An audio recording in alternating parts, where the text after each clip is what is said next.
Maisie claims she knows the lyrics to Wrecking Ball. We clawed, we chained our hearts in vain. We jumped, never asking why. Top 10 most annoying things ever.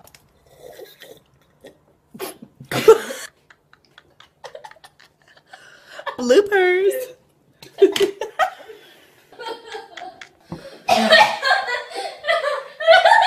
Lastly, for Richard and Michelle, do you anticipate being able to watch the show now that you're no longer a part of it, or is it too sensitive? I'm so excited about watching the show. Absolutely. I mean, I love the show. I love being a viewer of the show, and there's so much of it that, you know, you read in the scripts, but you don't get to see. And now, I don't know anything that's coming, you know, so because we haven't read the scripts, so we'll be like the nerds on the internet going, no offense to the nerds on the internet. I just wanted you to let me in. I guess I should have let you in. Have a shot. Thanks. It's not what it looks like. And I shouldn't really be saying this, but I kind of went into the first audition unprepared. I was unaware of the show. I hadn't watched the first season. I'd kind of just heard from guy friends who'd been watching it that, you know, that it's amazing. So it was all kind of word of mouth. And I didn't realise the pressure. And had I realised the pressure, I don't think I would have been able to land the job in the first place. So kind of I'm happy that I was naive for the first round of the audition. I should have bought you flowers and held your hand. Should have given all my hours when I had. I came into the bathroom to find this. Well, clearly I'm interrupting something. Okay, go. I have one question. Where's my leg? Na na na na na na na na na na na. Batman. They dead, like so dead, like OMG dead. My mother and brother are dead. We're here to talk about Game of Thrones. Game of Thrones. Exactly, all nice and dramatic. Game of Thrones. Are we looking forward to much more dramatic moments in the new season for you? But yes. I am Sparta!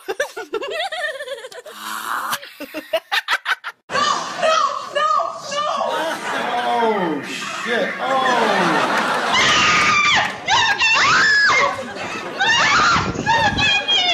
You guys knew about this?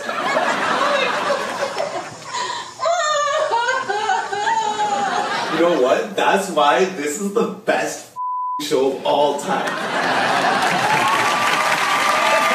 must be gratifying. I like that last guy. Yeah, last guy. Oh, baby. Maisie, I hope you're not going to be in the shower for too long.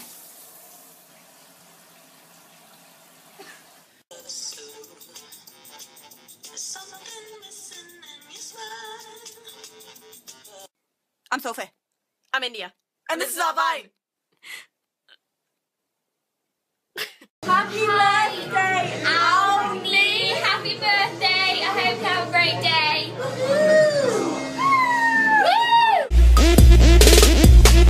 This, oh, it's falling off. Okay, this is a wonderful neck piece.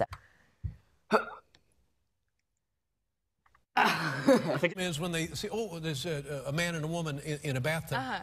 Let's take pictures. Now, you can't. As you do. Yeah, as you of do. course, as you want, and who couldn't blame you? But you don't want that in the theater. So what do?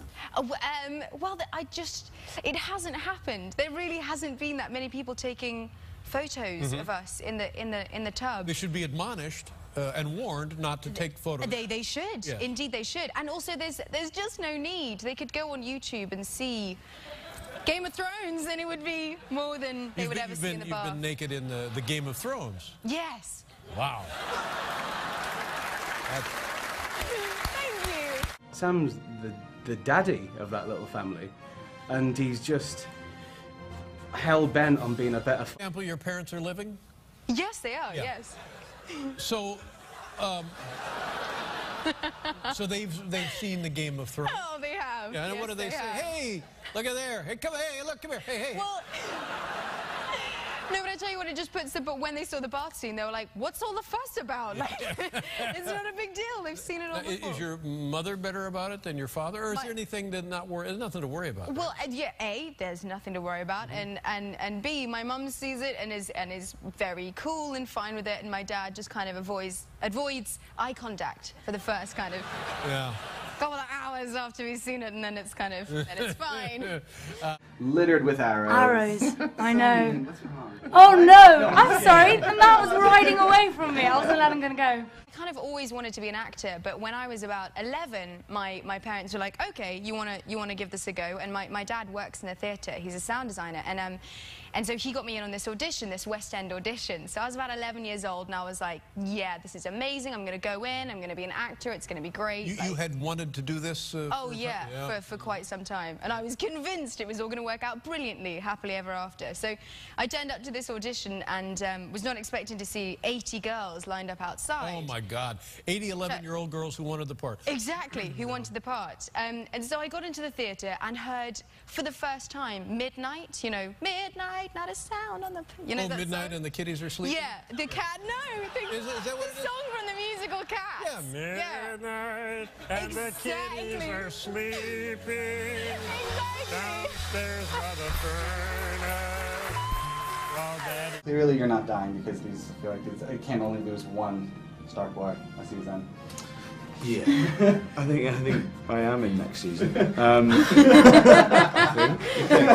I didn't know. I had never heard that song before, and I heard it like 80 times. And so I was freaking out because I didn't have anything. So I kind of shuffled onto the stage. My dad's... Wait a minute. This is your dad's fault. You're auditioning for a musical, and you don't have a piece to sing. Somebody... I was pretty sure I could just go and wing it, I suppose. What did you do? Well, so I just desperately, in the few minutes before I walked on, was trying to remember any songs, and I was currently being taught a folk song at school called Donkey Riding. Donkey Riding. Hey ho, away we go, riding on a donkey. Is how it goes. And so that's what I did. And they loved it, right? They hated it. Oh. No, they really. I don't think I even got through the first verse. That's not right. And so then they asked me for something a little more contemporary. Yeah. So then I quickly followed that up with a rendition of the Spice Girls, If You Want to Be My Lover. How did that go? Complete with a dance routine. I think they saw that out through fits of laughter. And I just remember halfway through my like Macarena type dance move, looking to my dad, and he's just got his head in his hands. Like... Hi. Maisie's beating.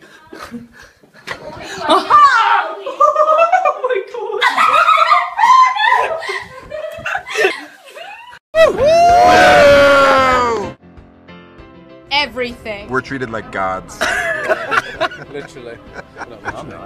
I know I'm still living, but I admitted while sitting next to George that I hadn't read the books, and now I fear for my life. Oh, really? Yeah. He may become angry now that you haven't read his books, and you'll be hit by a car, which is that doesn't happen much in that realm. Yes. Yes. Yes. A girl came up to me in a bar the other day and said, "You look exactly like Jon Snow." And I was like, "Well, actually, I am." And she said, "No, he's much taller than you. He's much taller than you." Like, okay, you know what? I lied. I'm not. I'm not Jon Snow. My veins popping. It's not a great. Much better. I like your hair. That's better. Look at the camera. I believe I can fly. Yeah, the Race of Castamere. Oh, wow. At our karaoke party in Iceland, this guy, what did you sing? I don't remember. Faith by George Michael, I remember. He was blinding. You felt this way all day, and then suddenly they release it. It goes... The release, and then the release.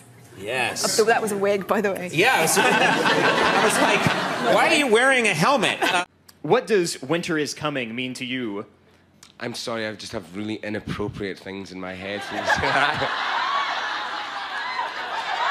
I'm a little shy. You're a little shy? Now. But I think you could join Game of Thrones with this situation. Thank you. I'm also a little nervous to be seated next to the House of Lannister. How would you describe Game of Thrones to people who maybe haven't experienced it yet? It's set in a kind of fictional medieval land with a lot of violence and a lot of very raunchy sex. There's a lot of rumpy-pumpy. A lot of rumpy-pumpy. She is tough. I find some redeeming qualities in her myself, but fans some of them really hate her, and they let you know that, don't they? Yes, yes. They're not. I mean, I guess it's a compliment.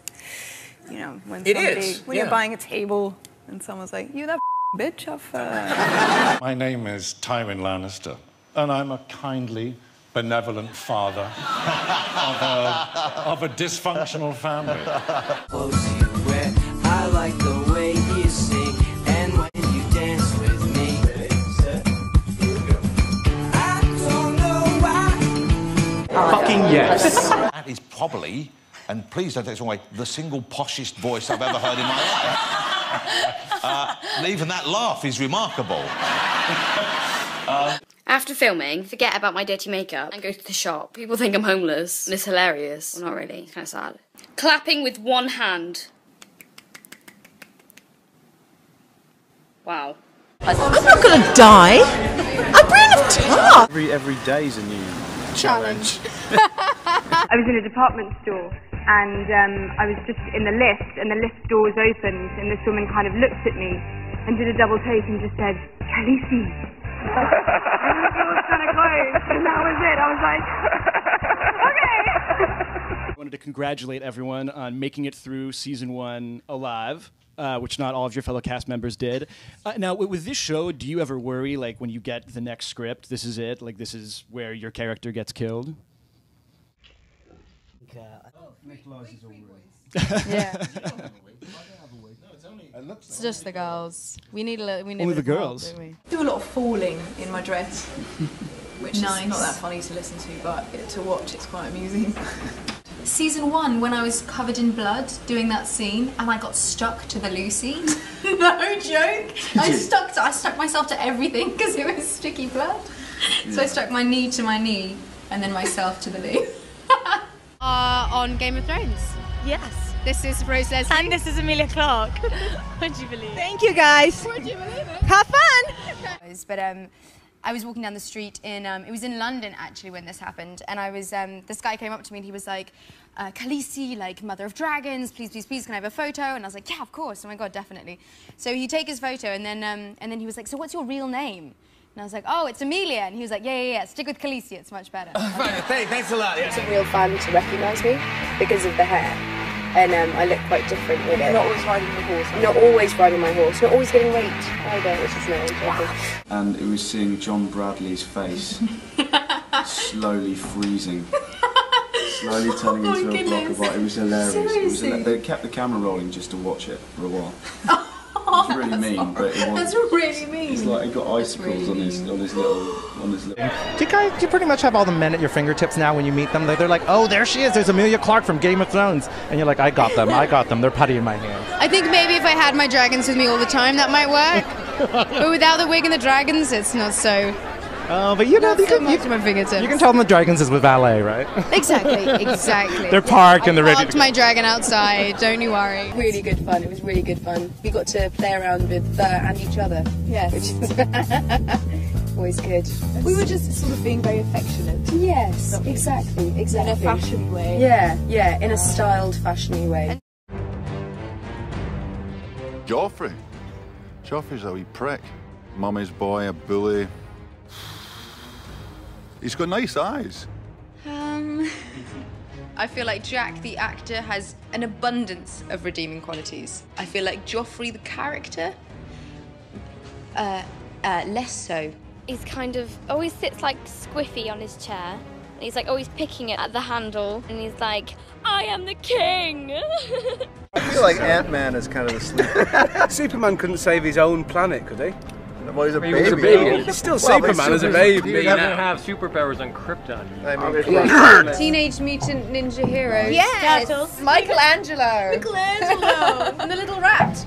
Splinter. You clearly haven't seen the show at all, have you? Inspector Gadget! Does he count? Go-Go Gadget! Go-Go Gadget arms. He'd save the world. Now, you live in